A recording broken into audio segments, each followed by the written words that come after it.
नमस्कार मंडळी, श्री स्वामी समर्थ। मी आज पेरूचं सरबत करते, तर त्याच्यामध्ये मी साखर वगैरे नाही टाकणार। इथे मी पेरू घेतलाय, बऱ्यापैकी गोड आहे तो। इथे लाल मसाला घेतलाय पाव चमचा, पुदिन्याची थोडीशी पानं घेतली आहेत, सुकून घेतली आहेत। मी पुदिना सुकून ठेवते। इथे आपलं नेहमीचं मीठ न घेता पिंक सॉल्ट घेतलाय, चाट मसाला घेतलाय आणि इथे जिऱ्याची भाजलेल्या जिऱ्याची पावडर घेतली आहे। आता हे सगळं पहिल्यांदा मी मिक्सरला लावून घेते। लावताना जास्त पाणी अगोदर नाही टाकायचं, नंतर थोडं थोडं पाणी टाकायचं, आपल्याला किती घट्ट आणि किती पातळ हवं ते। इथे मी आता पेरू घेते टाकून,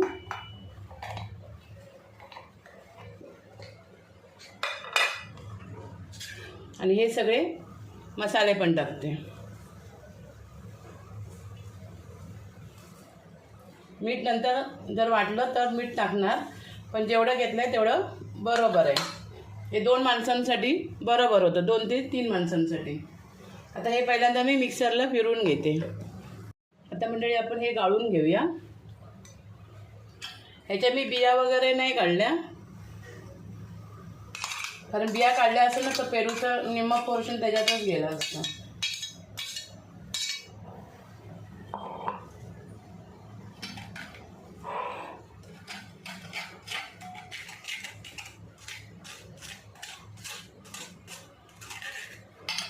आता मी हे थोडं जाडं जाडं राहिले ना पेरू, ते परत एकदा मिक्सरला फिरवून घेते।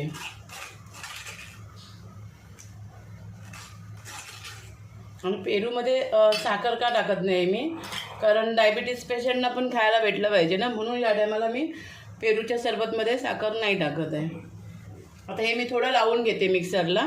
म्हणजे आपला ज्यूस तयार झाला आहे, आणि ह्याच्यामध्ये मला 1.5 ग्लास पाणी लागलं, आणि मी डायरेक्ट गारच पाणी टाकलं आहे, त्यामुळे आता बर्फाचे खडे वगैरे टाकायची काही गरज नाही आहे।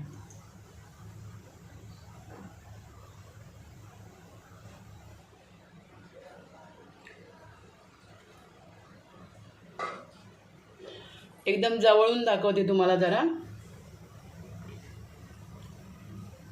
हे बघा। आणि खूप घट्ट वगैरे मस्त झाले। 1.5 ग्लास पाणी टाकलं आहे, पण घट्ट खूप आहे। व्हिडिओ तुम्हाला आवडला तर एक लाईक करा, शेअर करा आणि सबस्क्राईब करा। थँक्यू।